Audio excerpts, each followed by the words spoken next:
আসসালামু আলাইকুম। সবাই কেমন আছেন? আশা করি ভালো আছেন। আমিও ভালো আছি। আমি একজন প্রবাসীর বউ। আমার স্বামী প্রবাসে থাকে, আমি বাড়িতে থাকি।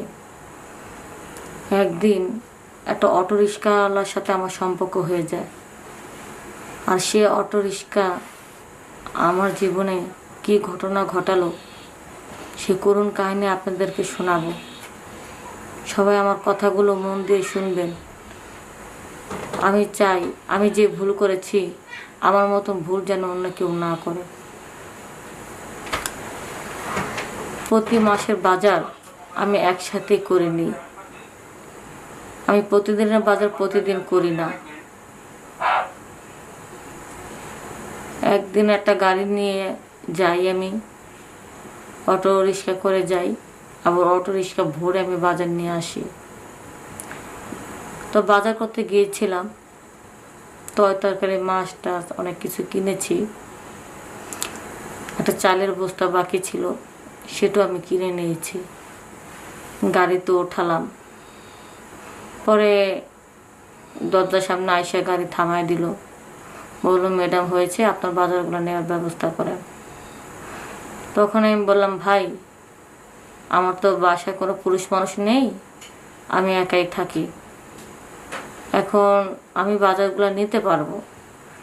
দোতলা আমার বেডরুম আছে, আমার রুমটা দোতলা পড়েছে। আপনি একটু কষ্ট করে যদি দোতলা উঠিয়ে দিতেন, দরকার পড়লে আপনাকে আমি 50 টাকা বাড়িয়ে দেব, কিন্তু রুমের মধ্যে চালের বস্তাটা একটু দেন উঠে।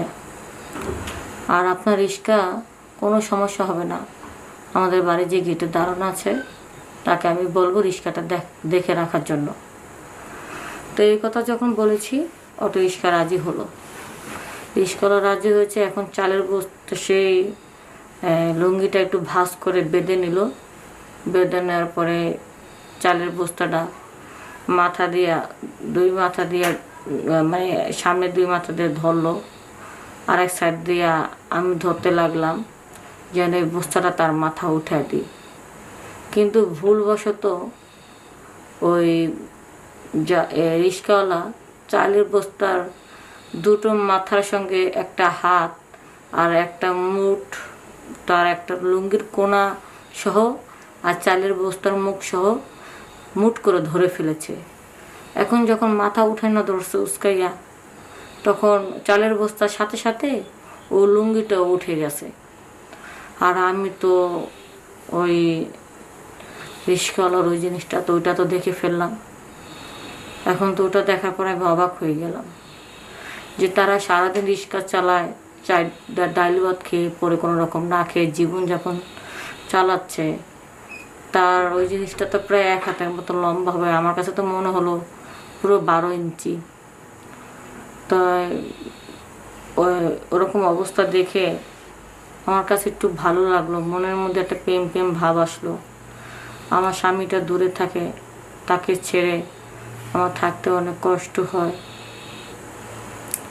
তারপরেও আর কি মানে মনে করতে চাই না ওই সমস্ত কথা, কিন্তু ওই রিক্সাওয়ালার ওটা দেখে আমি ঠিক থাকতে পারতেছি না।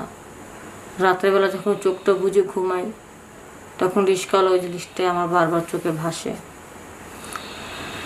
তো একবার চিন্তা করলাম যেন ওই রিক্সাওয়ালার সাথে যদি কোনোদিন দেখা হতো, আমি আমার দুর্বলতার কথা আমি তাকে জানাতাম, মনের কথাটা জানাতাম। তো এইভাবে প্রায় মাঝে মধ্যে প্রায় মাসখানেক কেটে গেল। 1 মাস পর যখন বাজার আবার করা লাগবে, তখন আর কি আবার যখন বাজার আসলাম, হুট করে দেখি সে অটো রিক্সাওয়ালা। তো তাকে দেখে তো আমি পুরো খুশি হয়ে গেলাম যে না, আজকে আর বাজার করবো না, আজকে আমি ওই অটো রিক্সাওয়ালার কাছে আমার মনের কথাটা বলবো। আর তার আগে তার অটো রিক্সা করে ঘুরে ঘুরে আমার চলতে হবে। পরে আমি তাকে ডাক দিলাম, বললো ম্যাডাম কেমন আছেন? আমি বললাম ভালো আছি। ম্যাডাম বাজার করেছেন, নিয়ে আসেন, আমি দিয়ে আসি। তা আমি বললাম যে আজকে তো বাজার করব না, আজকে যেহেতু তোমার সাথে আমার দেখা হয়েছে, আজকে আমি একটু বাইরেতে ঘুরবো, চলো আমাকে ঘোরাবা। তো আমি কোনো কোনো ঠিকানা বলতেছি না যে এখানে এখানে যান, কিন্তু আমি শুধু ডানে না বামে খালি যত নির্জন জায়গা আছে ওদিক দিয়ে রিক্সা দিয়ে ঘুরতেছি, নির্জন জায়গা দিয়ে। আর আমার 3 পিস পরা ছিল, আমার ওড়নাটা আমি নিজের হাতে আস্তে করে সরিয়ে দিলাম। তো আমার বুকের একটা ভাঁজ দেখা যাচ্ছিল। পরে রিক্সাওয়ালার সামনে আয়নার গ্লাস দিয়ে সেটা দেখতেছিল। দেখার পরে সে একটা গান ধরলো, আজ পাশা খেলবো রে শাম, আজ পাশা খেলবো রে শাম। যখন এই গানটা ধরলো তখন আমার আরো ভালো লাগলো যে আপনার কি খেলতে ইচ্ছা করে। তখন সে বলল, হ্যাঁ খেলার তো জায়গা নাই, জায়গা হলেই খেলতে পারতাম। তা আমি বললাম, খেলার জায়গা হলেই খেলতে পারতেন, কেন বউ নেই? বউ আছে, গ্রামে থাকে, গরিব মানুষ, ইচ্ছা করলে তো বউর কাছে যেতে পারি না। তখন আমি বুঝতে পারলাম আমার মনে যেটা চায় রিস্কালার মনে মনে সেটা চায়। তখন আমি তাকে বললাম, চলুন আমার বাসা চলুন, আজকে সারাদিন যা কামাতেন সবই আমি দেব, চলুন বাসা যেয়ে গল্প করি। তো তাকে আমার বেডরুমে নিয়ে আসি। আমার কোনো বাচ্চা কাচ্চা নাই, আমার স্বামী মাত্র আমাকে নতুন বিয়ে করে রেখে গেছে, বিদেশে রেখে গেছে। তো আমি আমার বাড়িতে থাকি, আমার স্বামী বিদেশে থাকে। তো এক কথা দুই কথা রিস্কালার সাথে মনের মধ্যে একটা ভাব আশা পড়লো।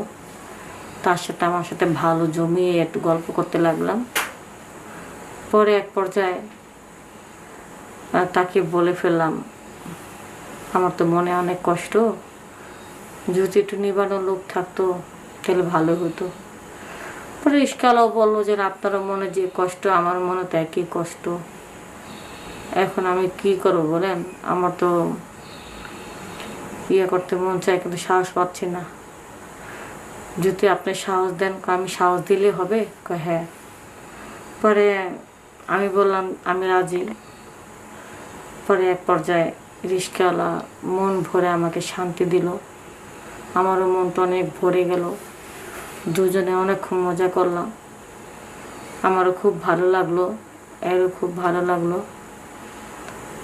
পরে তো এক পর্যায়ে মাঝে মধ্যে আইসা রিস্কাওয়ালা আমার এইভাবে ঠান্ডা করে, আবার বাজারে টাকা দিয়ে দিই, আমার জন্য বাজার নিয়ে আসে। মানে আমার আর কষ্ট হলো না, যখনই মন চাইতো তখনই আইসা পড়তো, যখনই মন চাইতো তখনই আইসা পড়তো। এইভাবে রিস্কাওয়ালার সাথে আমার দিনের পর দিন প্রেম হয়। একদিন যখন বুঝতে পারলাম কিছুদিনের মধ্যে আমার হাজবেন্ড চলে আসবে, তখন তাকে বললাম, অনেক তো হয়েছে, এখন বাদ দাও, আমার সংসারটা ঠিক থাকতে হবে, কিছুদিন পর আমার হাজবেন্ড আসবে, এখন যদি এগুলি করি হয়তো দেখা গেল আমার হাজবেন্ড মনে করবো এতটা বছর 5টা বছর রেখে চলে আসলাম, এই 5 বছরের মধ্যে মনে অনেকবার যাওয়া আসা করেছে, হয়তো আমারে বা আমার ওরকম জিনিসগুলো ওরকম পরিপাটিভাবে নাও পেতে পারে, তার ভিতরে একটা খটকা লাগতে পারে, তা আপাতত বাদ দাও। পরে রিস্কাওয়ালার খুব ভালো মনে ছিল, সে চাইতো না যে আমার সংসারটা নষ্ট হোক, আমি যেটা ভালো মনে করতাম সেটাই করতো। কিন্তু রিস্কাওয়ালা আমাকে যে সুখ দিছে সেটা আমি আমার স্বামীর কাছ থেকে পাইতাম না, রিস্কাওয়ালার কেন জানি ভালো লাগে।